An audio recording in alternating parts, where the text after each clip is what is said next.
3000 প্লাষ্টিকৰ বটলেৰে সাজি উলিয়াই ভৰা লুইটত ডিঙা মেলিলে 4 যুৱকে উজনেৰ পৰা নামনিলৈ দুঃসাহসী যুৱকৰ নৌকা যাত্ৰা পেলনীয়া প্লাষ্টিকৰ বটলেৰে ধীৰাজ বিকাশ গগৈ নামৰ যুৱকজনে সাজি উলিয়ালে বিশেষ নাওখন 30 ফুট দীঘল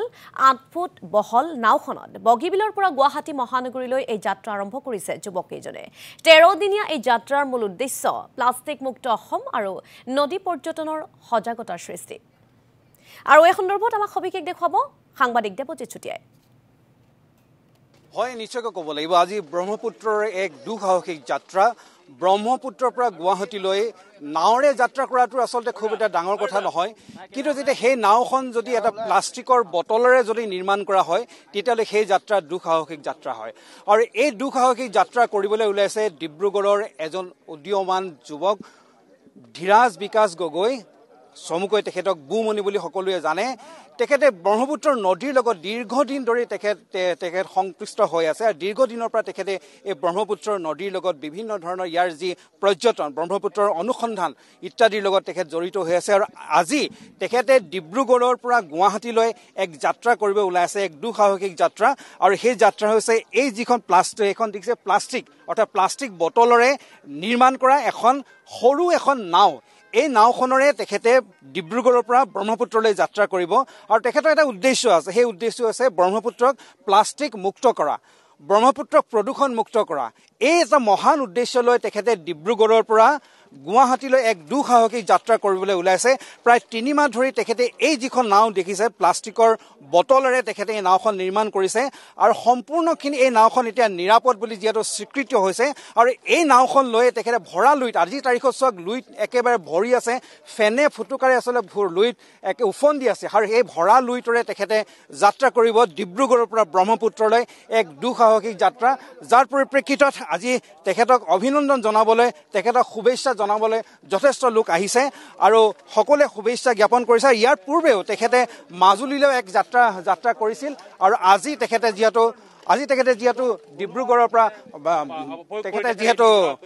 গুৱাহাটীলৈ তেখেতে যাত্ৰা কৰিব আৰু যাৰ পৰিপ্ৰেক্ষিতত আজি যথেষ্ট লোকৰ ইয়াৰ সমাগম হৈছে সকলোৰে এটা কথা যে এনেধৰণৰ দুঃসাহসিক যাত্ৰা আসলতে পূৰ্বতে হয়তো কোনেও কৰা নাছিল আৰু আজি তেখেতক যাত্ৰা কৰা তেখেতক শুভেচ্ছা জনাবলৈ আহিছে যিহেতু পৰ্যটন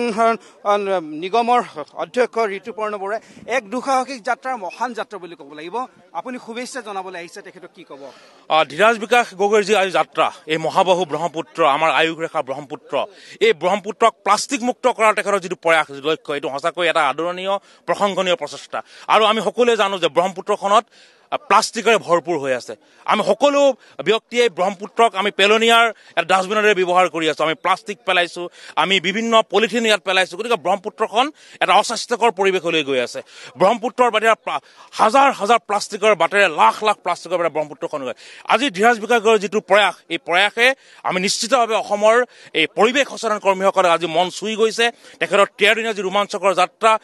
ভৰ বাৰিষাৰ আগমন ফেনে ফুটুকাৰে ব্ৰহ্মপুত্ৰখন বাঢ়ি গৈছে তাৰ মাজতে এটা নতুন চিন্তাৰে তেখেতে প্ৰায় প্লাষ্টিকৰ বটলেৰে আমি পেলনীয়া প্লাষ্টিকৰ বটল নিৰ্মাণ কৰি এখন নাও নিৰ্মাণ কৰিছে এটা ৰোমাঞ্চকৰ এটা প্ৰত্যাহ্বানমূলক এই ভৰ বাৰিষাৰ আগমনত এই যাত্ৰাক আমি শুভেচ্ছা জনাবৰ কাৰণে আহিছোঁ আৰু তেখেতৰ যিটো প্ৰয়াস যিটো লক্ষ্য এই লক্ষ্যত যাতে অসমৰ ৰাইজে সকলোৱে যাতে তেখেতক সহায় কৰে ব্ৰহ্মপুত্ৰখনৰ যি জীৱকুল বাচি আছে মাছ কাছ আদিকৈ যিসকল জীয়াই আছে এই জীৱকুলক ৰক্ষা কৰিবৰ কাৰণে তেখেতৰ যিটো প্ৰয়াস এই প্ৰয়াসৰ মই ভাবোঁ যে আমি সকলোৱে আদৰণি জনাই তেখেতক শুভেচ্ছা জ্ঞাপন কৰিবলৈ আহিছোঁ নিশ্চয় ইয়াৰ পৰ্যটন বিভাগত তেখেতক শুভেচ্ছা জনাইছে যিহেতু ধীৰাজ বিকাশ গগৈ আছে মই